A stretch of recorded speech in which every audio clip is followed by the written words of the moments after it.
Damian Clarke. Damian, thank you so much for being here with us on College Recruiting Mindset and this new episode. And we're going to talk about soccer, which is important for us, and get to know more about your program, about what you do, and what is it that it takes, a student athlete to go to university, and in order for us to be on the same page and have a better understanding on what are you looking for as coach. But before that, Damian, I want to thank you for this time, and I want you to take me over a little bit on your background, on what is it that you did in the past, and what are you doing, and what is your future plans, for both as coach and for the student athletes. Yeah, I've pretty much been here since I was a student athlete. So I was recruited to play at Fort Lewis, and that was 94 to 98 were the years that I played. And directly after that, I became the assistant coach of the women's program for six seasons, and then was lucky enough to end up, becoming the head coach after those 6 seasons of assisting. So yeah, I've spent half my life, standing on Dirks Field, which is our soccer field here. Which is the soccer field in the same town, right? Yeah, I obviously had that one stint of, I left in 2013 and went to Midwestern State for 4 years. How was the experience in Midwestern University right there? It's good. Midwestern's it's a really well set up university as well. Almost all the Texas schools are just great facilities. There's just a little bit more money put into whether it's Division I or Division II. I think a lot of the Division II schools there are set up like a lot of mid-level D1s. D1s big, and other places. Yeah, just fantastic facilities. Different than our facility is good, but a lot of the Texas schools, they've got a bit more. The budget is a little bit more, it's different than what you have right there. But but you still have a very good program, because you have records right here, Damian. You have records of to have 13 season as the NCAA D2 head coach. And you have a very good record, winning record right there with the university, and you have the most actually right there, on Fort Lewis University. So talk to me a little bit why you started, as a soccer coach, and what is the main reason it gets you to that point? Oh, good question.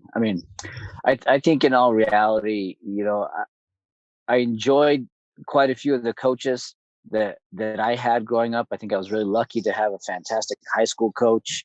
Was lucky enough to win and have a lot of success as a high school player, and lucky enough to have a great club coach as well. And then getting here, I was coached by Jeremy Fishbein. Jeremy Fishbein was the head coach at UNM for like 14 years before they unfortunately cut the program at UNM. And I think the mentoring of the coaches that I had was a lot of what kind of drove me into this being something I was felt I could do, felt I could make a difference. And I think that's the real piece is, I was either going to be a teacher at some point. Okay. And then, this began to sort of happen for me pretty young. And at the end of the day, I think coaches are educators. And that's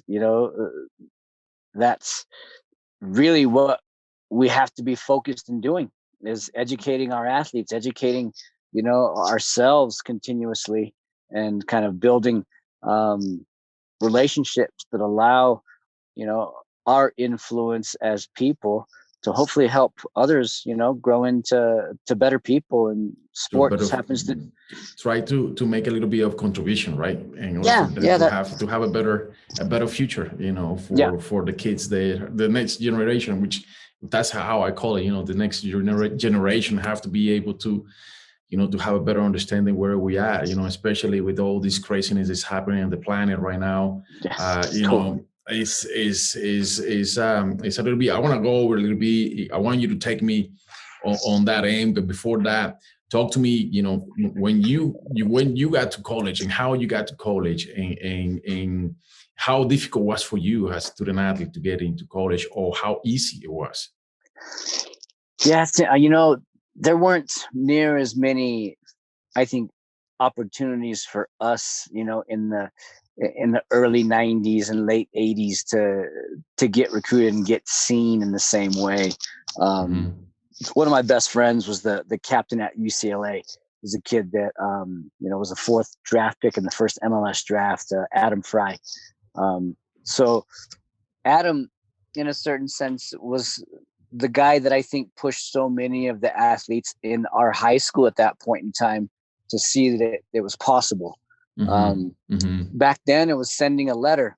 You just sending a letter. Wow. You typed a bunch of letters out, and and sent letters out to as many schools as you could. You won't be able to send videotapes, right? Back in the day, it's just letters. Yeah. I mean, so how the coach will know that you play soccer?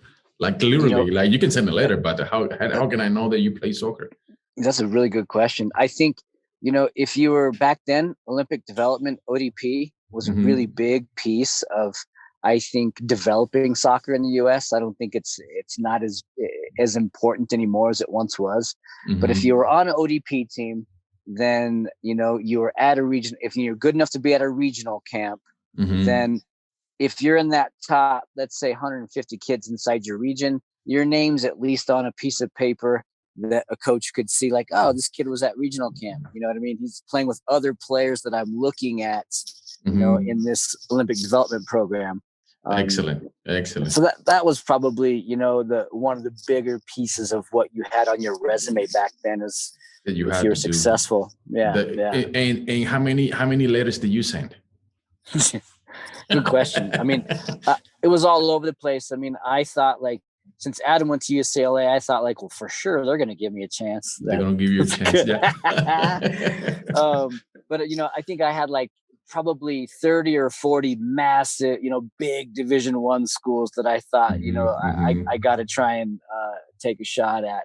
And I maybe sent out 40 or 50 letters at the most. I don't even think I included any Division IIs. I actually learned about Fort Lewis by, I wasn't getting anything back from any of the Division I's other than like, hey, we'd love to have you if you want to walk on. Welcome. There you are. And so I had the opportunity to walk on at some bigger schools. And then I went to Yavapai, and, I was recruited by Mike Panleone, who's still at Yavapai. And that was really where I learned about, this as an option. He said, hey, I got money for you in your second year. This year we don't have a whole lot of money for you, but there's another school that's pretty close to you that you might want to just take a look at. So me and my dad are sitting in his office, and he calls Jeremy Fishbein, who's the head coach here, and said, hey, I got this kid that he likes mountain towns. He's really fast. I don't know what else you want. And then Jeremy Fishbein came down to Albuquerque and watched me play with my ODP team. Oh wow! Excellent. So he went from Colorado to Albuquerque to watch you play. Yep. Oh, yeah, nice, he drove from Durango and I think came down there and watched me play in a tournament. And then next thing I know, I'm signing a letter of intent to play at Fort Lewis. To play at Fort Lewis, there you are. Yeah. And since then, you stay there. You really like the town, right, and the university. Yeah, I mean, I don't. Sometimes it's the culture. You probably have a good culture right there. This is an interesting town. I mean, it's full of Olympians. You know what I mean? Mostly endurance type people, but in the same sense, the community likes sport, and they're really interested in, in a certain sense, non-traditional sport is a bit bigger here. We don't have baseball at Fort Lewis, so we don't have to compete with that.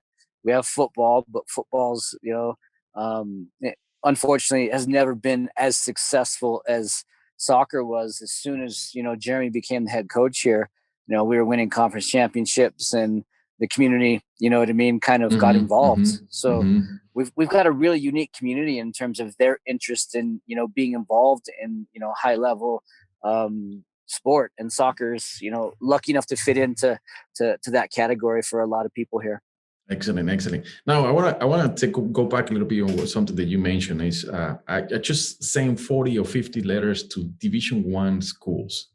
I'm a good guy that argue a little bit about that, because I know most of us parents and athletes, student athletes, that's what we have in mind. I don't want to go to D1, D2, D3, NAIA, college, forget about it. I want to go to a D1. Totally. Talk to me, because I want the athletes to understand there is many other opportunities up there too. Not just Division I, and I want to keep focusing, and there is many other options, not just Division I. Because it's important for them to look for the right fit, which we keep talking about it, the right fit, right, for the athletes. Right. Talk to me a little bit about that. Yeah, I mean, I think, even when I'm talking to kids that I'm recruiting hard, it's always, the first thing to consider is, are you sending, emails and, videotape, whatever it may be, not videotape, but video links, to people in locations where you want to be. I mean, at the end of the day, these 4 years, should be for the best years of your life when you're a college student. So pick somewhere where you want to be. And, I think the geographical location, and atmosphere that you're looking to be in is more important than the division or the level. Correct. And then, does the school have the education and the level of education that you're interested, and happy with getting? Do they have the program and the major that's going to get you where you want to be when you're not an athlete? And then when it comes to the I think, excuse me, I think, when you mentioned that, you made me think about the elite athletes, which we know there is a good amount of elite athletes right there. There's, they can have the opportunity to say, okay, this is the school I want to go to. But that's a really low percentage. We're talking probably 1.2%, something like that. So the another 98 or 0.9% or 98 or 99% of the athletes, this is the mentality we need to have. Where is it that I want to go to? What is my major that I want to approach? What kind of classes that I want to take? Do I want to be 100% focused on the sports or not? Especially in soccer right now, we know that soccer is growing. It's growing, and then the US have a good information right now. Especially with these kids in Europe, we're seeing a lot of course, the US women team is unbelievable. It's the most talented in the planet, but from there, to make the right decision, as student athlete, right? I mean, I mean, I think the other piece of it too is even, when it comes down to it, when you're playing a really high level Division II, like Cal State LA, someone who's in, that conference, someone who's in the Rocky Mountain Athletic Conference, there's 6 or 7 conferences in Division II, maybe even more, they're mid-level D1, type players. And I think you're, really have a fun level to play at, that to be, realistic. You can win a national championship at Division II at a lot of different places and from, quite a few different conferences. At Division I, let's be honest, like if you're not at a Power 5 school, the chances are super low that you're gonna even make it to, the second round of the national tournament. So I think there's if you're selling this correctly as a college coach, you're also selling the ability to hopefully compete at some point in the national tournaments and have a legitimate chance at going and beating some teams and getting into it. That's correct. That's correct. And now, jumping into something that we're living through it right now, which is the COVID-19. There's this pandemic that we're fighting right now. How tough it's been for you? How tough it's been for the university itself? To not just in soccer, but you probably have knowledge in other sports. With your colleagues right there, to recruit people right now, to recruit athletes right now. Yeah, I mean, it's been interesting. It's been a pretty crazy year for not just us as coaches trying to recruit kids, but the kids trying to get recruited. You really, so many tournaments have been canceled. Trying to get on campus, this has been difficult depending on what level the county or the state's in that you're trying to visit. It's been a challenge. I mean, I think in all reality, Division II has had a little bit easier than D1 because we've not been stuck in this dead period. So I've been able to get kids on campus. They've got to get a COVID test before 70 or 48 hours before they get on campus, and that issue in a certain sense of just making sure all the protocol is followed in order for these kids to get on campus and everyone to be comfortable wearing a mask, trying to be as intelligent and is accommodating in a certain sense as you possibly can to the situation has been it's been a challenge, but everyone's dealing with it. Yeah, I mean, you're not having spring sports right now, right? Do you have the tournament right now? I mean, the season, or you're gonna have to wait into the fall? Are you starting or not? Yeah, no. Almost all sports right now, all sports other than cross country and golf are happening in the spring. That's a good news. That's a good news because California, you're not having the spring sports. They just talked to a coach right now, and unfortunately they have to cancel the spring sports. They have to wait until the fall. So you preparing for so are you set with your team right now? Yeah, I mean, they'll get here January 24th, and we'll see how fit they are then. So you have a lot of work to do then. Yeah. I mean, we kick off, I think March 12th is our first game. March 12th. Okay. We'll try and get our kids as ready and prepared as we possibly can for that, and hopefully we can stay healthy. And what will be the preparations for you from now when your kids gets there?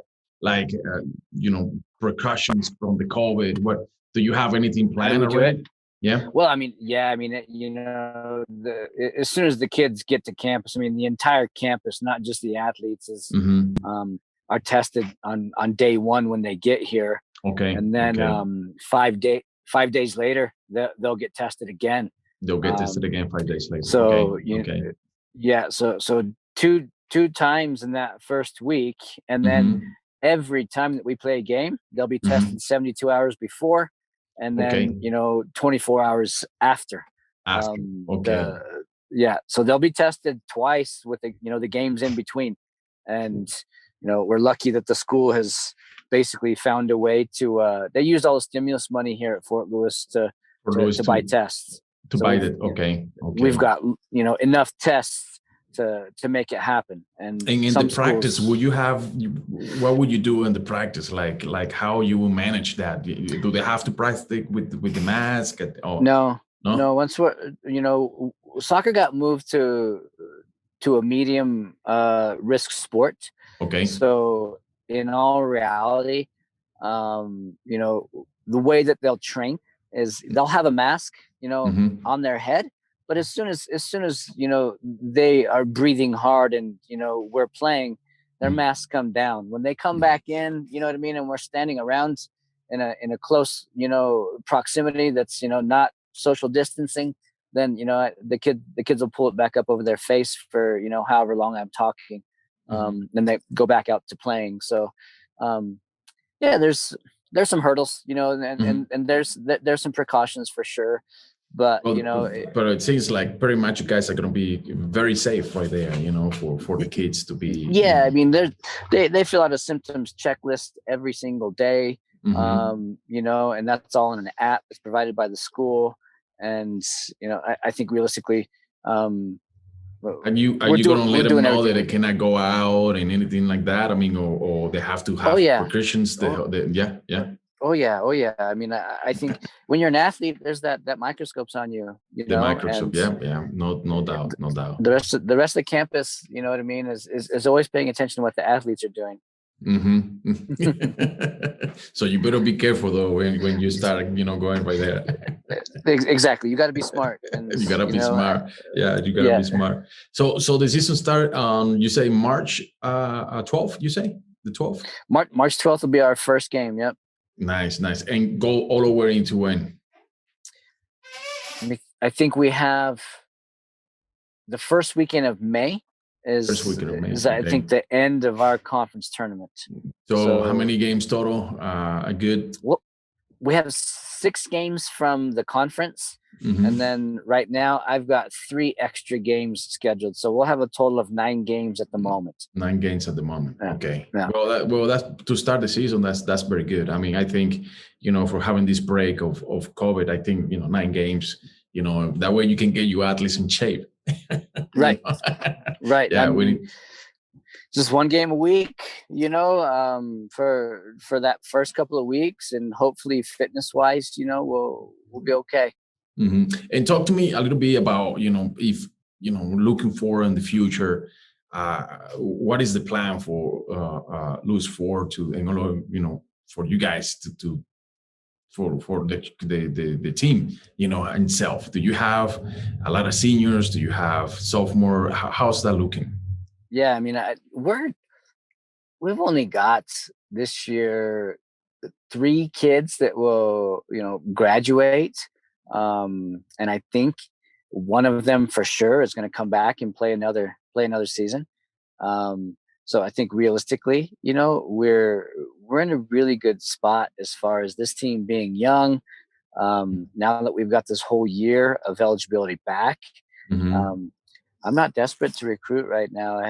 We have a couple of pieces that we need to work hard to bring in, but we're pretty excited about what we have. I think we've done a good job the last few years of setting ourselves up to be a team that'll be difficult. Excellent. So if I'm an athlete, then I want to look into university. How soon do I have to approach you though, in order for me to, because you said right now, you said you're good. Yeah. You probably the next year you're okay. So how soon do I have to start getting in contact with you? I mean, I've got a lot of 22s and 23s that are I think starting to reach out. Lots of 22s obviously, and 23s are starting as well. Not so much, most Division IIs, we're not quite looking at kids that are graduating in 2024 yet. At least I'm not. But 22s and 23s, I'm getting close to being done with the 22s because I don't need a lot. And really, I think if you're a sophomore, you're starting to sort of kind of narrow some things down and figure out whether or not it's realistic for you to be a high level Division I, or do you need to start putting mid-level D1s and D2s on your list. The list, yeah. So I think that's about where kids should be. Excellent. Now, in when it comes to showcases, ID camps, are you still doing that, or are you stepping into everything changed a little bit? No, I mean, we'll definitely have our ID camps. We usually have a big one in the summer. We'll do one usually in the fall, or I should say, late fall, early winter. This year, of course, it didn't happen. So, we'll probably just hold off until the summer before we deal with trying to do another camp. But when it comes to showcases, we'll be at the President's Day that's, in Phoenix. I haven't messed with a lot of showcases lately. I think I don't need to. If I was desperate, you know what I mean? Yeah. It might be worth the risk of going and, you know what I mean? Mm-hmm. Leaving the community. But I think anytime you leave the community, you're also, you're putting yourself at risk. And why? If you don't need to. Exactly. Because I imagine social media will help you, and the kids approaching you through social media, maybe to recruiting services like iSports recruiting right here. Myself, maybe sometimes you use recruiting services to recruit people. I mean, athletes. Yeah. I mean, I think, there was a lot of years there where you're just getting kind of bombarded by, plenty of recruiting services that I think would just send you any kid. I think a lot of recruiting services have begun to really figure out how to dial it in for Division II, for Division I, you know what I mean? And have a pretty good idea of, I mean, you can't send UCLA just some kid that can kick it. You know what I mean?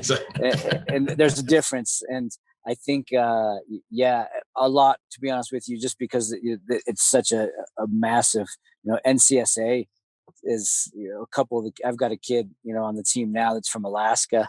I would never, I'm never going to Alaska to recruit. Never thought about recruiting somebody from Alaska. I mean, not necessarily, a hotbed per se. They do produce, tough kids. There's no doubt. If you live in Alaska and you play sports outside, you're tough. But yeah, I mean, we've got a handful of kids that that's where we've seen their video is from, a link like that they've sent us. They send you. Excellent. So you recommend it very much. I mean, if you have, if you're a parent, because the reason why, recruiting services to me, myself, coming, from, baseball background and not knowing much about recruiting, and like in your case now but back in the days, you have to send letters, written letters instead of, having this conversation because it's a lot of time consuming, I imagine, and for me, it was almost a not even one information of one knowledge of me knowing that I can play at the collegiate level, even though that has a good talent, I could have play, UCLA, ASU baseball without a question, but I didn't know nothing about it. So when it comes to a recruiting service, like iSports recruiting or another, NCSA that you mentioned, which is the biggest probably recruiting service up there. But talking about that, I think you have a little bit more exposure to other schools as well. Narrow it down, of course. I'm not going to send somebody, to a top school if we don't know. I mean, we see this just a regular kid, right? Right. Yeah, because sometimes coaches, you never know. You never know what coaches are looking for, and like in your case, I know you like fast guys, right? That's what you're looking for, and a good touch. Yeah. Some coaches have a different view, right? In order for you to approach, I think it's, more than nothing is to have a good plan or approach, to have a good plan or approach in order for the coaches to get to know you more, better and get to know your abilities.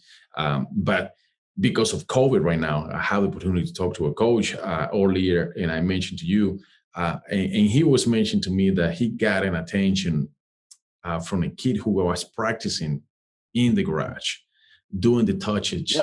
And because he hasn't been able to go out right now to make films, especially in California, because it's extremely restricted right now in California. But he says, Ronnie, when I saw that kid right there in the garage, putting the work and working hard and making sure that somebody's going to see my video, because even though that I'm in the garage, that to me has valuable more than, probably values, because more than, a kid sending me, 20 goals on a video. What is your take on that? No, I agree. I mean, I think, even some of talked to some kids from Phoenix just last night, and the kids that have I looked back at how many times this kid had emailed me, and I was like, man, I didn't realize this, like probably the 12th or 13th email that this girl sent me. Okay. And, that persistence, that blue level, that kind of blue collar kind of work ethic type kid. I think that's probably what, that coach was alluding to, someone who's just out grinding and doing the best with what they have. I think there's no doubt that those are the types of kids that end up being successful at the college level. As we all know, it's not always the super talented kid that is given a little bit more genetically. It's the kid that kind of takes the genetics they have and begins to really be more than potential. Right? Show the passion of what they're looking for, because sometimes it's about mindset, right? It's the mindset, and is it has the right idea on where you want to be. As a student athlete, that's important, because and going back a little bit too as well. What about the grades in order for me to approach you?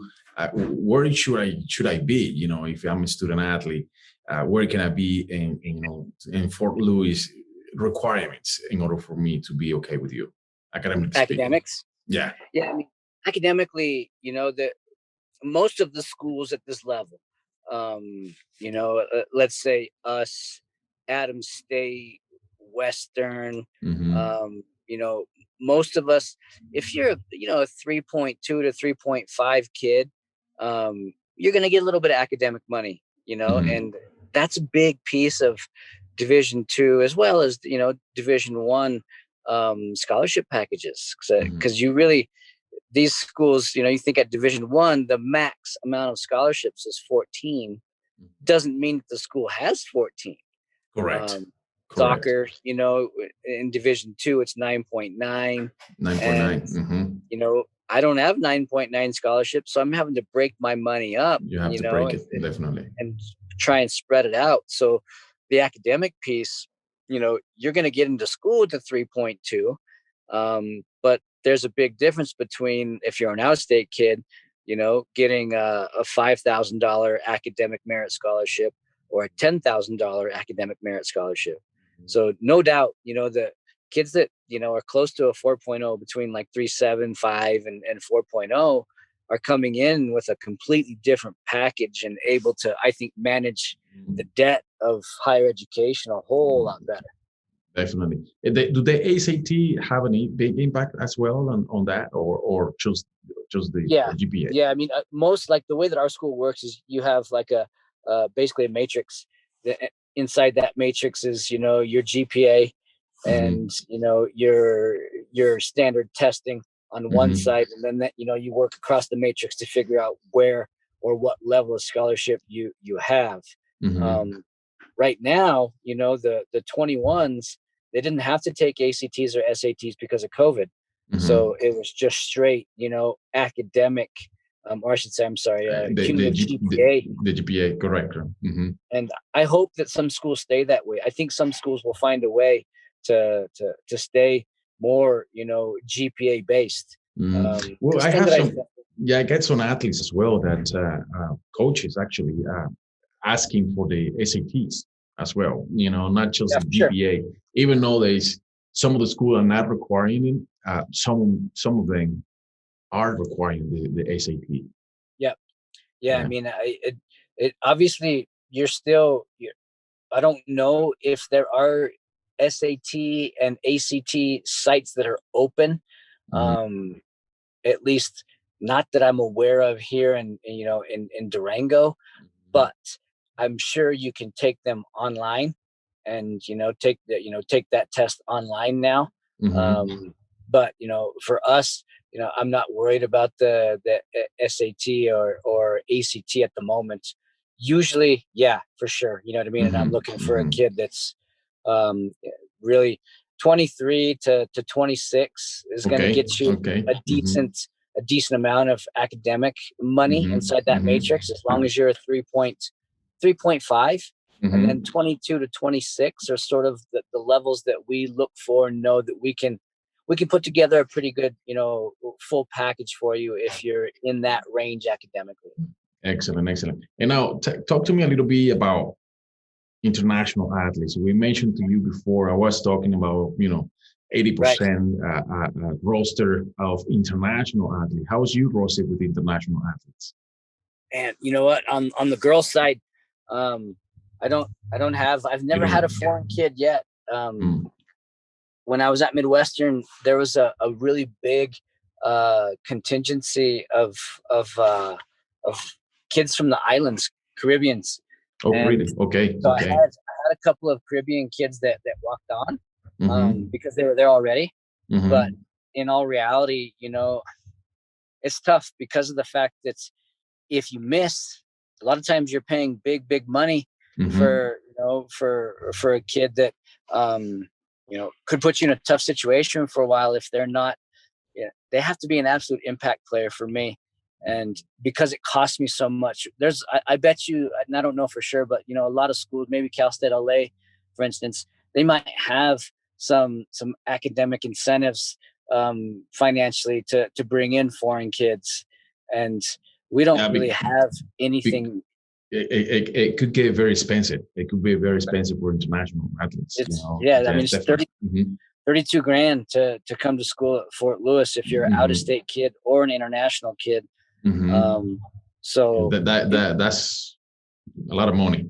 Yeah, for more, because like you said, you have 9.9 spot for the scholarship, but you have to divide that. I mean, you cannot come and say, hey, okay, I give you full ride right away. It's 32 grand that you're taking away pretty much only for one athlete.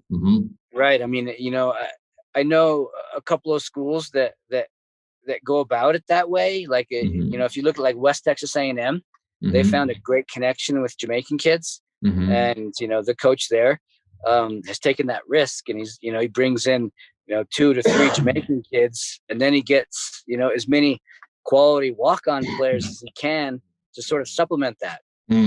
Interesting. At the end of the day, he's either in the national tournaments or he's got a couple of Jamaican kids that are hurt and in trouble. So I don't know. I would like to do it because I think it's a great experience for our players to have a different culture sitting inside their locker room and becoming part of theirs. I have a couple of international I might send you. I have an Ecuadorian girl and a Colombian girl that I might, it might catch your attention. I'll send it to you. You say you have an Ecuadorian kid? Yes. Yeah. Ecuadorian and Colombian.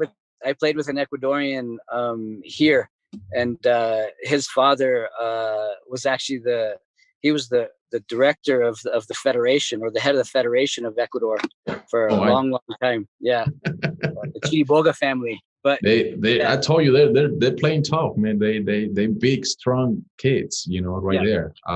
Right here too. I mean, it's maybe for women's soccer, women's side, it's tougher to get international. I think if I'm a coach, different.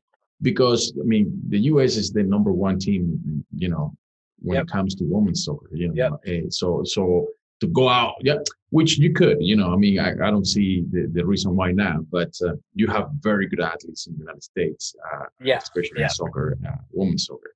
And I hope, the men's soccer will get to that level soon enough, in order for us to have a better, more competitive league right here. The MLS, which is, it's growing dramatically. Yeah, it is. It's still a good level. I think people discount it, but the more that you watch it, the more you realize, like, man, it's still probably top 20 leagues in the world, and there's a lot of soccer being played in this world. So it's it's not that bad. I think here to 10 years, it will be right there. It will be on the top chart right there without a question. But now on the future, hopefully everything change. What's you as coach? What is your plan? What is your goals as coach? There's no doubt. This is a place where I think you can win a national championship. Is it? We're still a ways from that, but there's no doubt that I mean, I've watched the men win 3 of them, and I know that this is a conference that can challenge you on a level that can put you, as a serious contender when you get into the national tournaments. So I think, from our standpoint, first it's getting over, the hump of programs like, Colorado School of Mines, who's, a national powerhouse. UCCS, Colorado Springs has become that, for a long time before, I left. This was a program that we were expecting ourselves to finish in the top 16. And, if you can win the first game of the national tournaments, which I think this is a program that should always be thinking about winning that first game. If you can win the first game, you're 5 games away from winning the whole thing. The whole thing, exactly. So if that can't come out of your mouth, you're not going to win it. And there's no doubt that that's going to come out of my mouth until they kick me off the field. That's true. That's a good one. That's a good one. Well, I wish you luck, man, this coming season. I hope to see you on the conference at the finals right there. Really looking forward to meet you personally, because I'm telling you, I'm heading there very soon to like I said before, to take a look at the town and the university and get to know you personally, and have fun right there in Durango. Yeah, man. Question, yeah. You got a place to stay, and hopefully we can get some of your athletes here. We will. We're working hard for that, and we're going to make some changes, but we're working extremely hard every day to bring valuable information to the athletes, Coach. Right. That's the mentality right here. And I'll thank you for your time one more time, You're welcome. for everything. And just give me a good advice for the kids out there to close this episode right here. Oh man, this is persistence right now. I think that this whole, the negotiating the COVID-19, pandemic, and it's persistence for all of us. It's the same in your college pursuit. Just stay as persistent as you possibly can. Keep sending emails, keep making phone calls, and accept that the first year, because of the timing of this, might not be the type of scholarship that you would have previously gotten. But hang in there and go and earn the money that you think you're worth.